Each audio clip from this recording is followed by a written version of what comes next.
এক গ্রামের পাশে এক বাড়ি ছিল।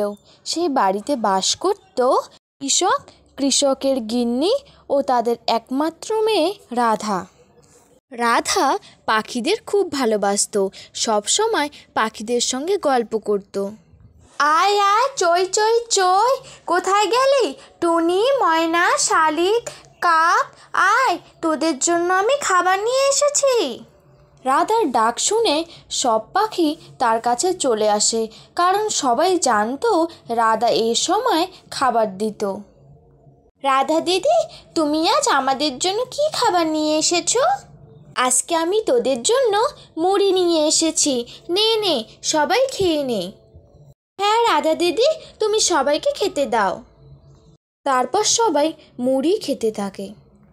জানিস তোরা, তোদের ছাড়া আমার একটাও বন্ধু নেই। কনক, কি হয়েছে তোর? দেখলাম তুই খাবার খাসনি, কি হয়েছে বল আমাকে। রাধা দিদি, সবাই চলে যাক, তারপরে বলবো। রাধা দিদি, আজকে তাহলে আমরা যাই, কালকে আবার আসবো। হ্যাঁ যাও তাহলে, কালকে তাহলে তাড়াতাড়ি এসো, অনেক গল্প আছে তোদের সঙ্গে। তারপর কনক ছাড়া সবাই সেখান থেকে চলে যায়। কি হয়েছে কনক, তুই খাবার খাসনি কেন? রাধা দিদি, তুমি অনেক দিন থেকে আমাদের খাবার দিচ্ছ। আমি হলাম জাদু পাখি, তাই আজকে আমি তোমাকে একটা উপহার দিতে চাই। কনক, আমাকে কিচ্ছু লাগবে না, আমি তোদের ভালোবাসি, তাই আমি তোদের যত্ন করি। আচ্ছা, তুমি আমাকে ভাইয়ের মতো দেখো, তাহলে তুমি আমার সঙ্গে চলো। আচ্ছা চল, কোথায় যাবি? তুমি আমার পিঠে চড়ে বসো। ঠিক আছে, পিঠে বসছি, কিন্তু আমাকে ফেলে দিস না যেন। তারপর কাক এক বিশাল আকৃতি ধারণ করে এবং রাধাকে পিঠে চাপিয়ে সে উঠতে শুরু করে। অনেক পাহাড় জঙ্গল পেরিয়ে কনক যেতে শুরু করে। কনক, তুই আমায় কোথায় নিয়ে যাচ্ছিস? মা বাবা জানতে পারলে অনেক রাগ করবে, তুই আমাকে এক্ষুনি বাড়িতে নিয়ে যা। এই যে রাধা দিদি, এই গুহার মধ্যে অনেক সোনাদানা আছে, তুমি যত পাও নিয়ে নাও। ভাই, আমার এসবের কোনো দরকার নেই, আমাকে বাড়িতে ফিরিয়ে নিয়ে চল। কনক রাধাকে জোর করে গুহার মধ্যে পাঠিয়ে দেয় এবং কিছুক্ষণ পর রাধা সেখান থেকে ফিরে আসে। কনক, এত সোনাদানা টাকা পয়সা কার বলতো? রাধা দিদি, এসব সোনাদানা সব আমার এক ঋষি আমাকে দান করেছিল। রাধা দিদি, তুমি এইটুকু সোনা নিয়েছো যে? আমার অত টাকা পয়সার প্রয়োজন নেই, চল চল তাড়াতাড়ি বাড়িতে যেতে হবে। তারপর রাধা কনকের পিঠে চেপে বাড়ি যাওয়ার উদ্দেশ্যে রওনা দেয়।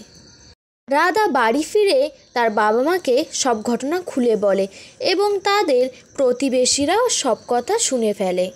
তাদের প্রতিবেশী মোহনলালের অনেক লোভ হয়, সেও মনে মনে ভাবতে থাকে, আমিও আজকে কনককে খাওয়াবো এবং কনককে বলবো সোনার কাছে নিয়ে যেতে, আর আমিও অনেক সোনা এনে অনেক বড় লোক হয়ে যাব। আয় আয় চই চই চই চই চই, আয় আয় আয়, দেখ কত খাবার পড়ে আছে এখানে।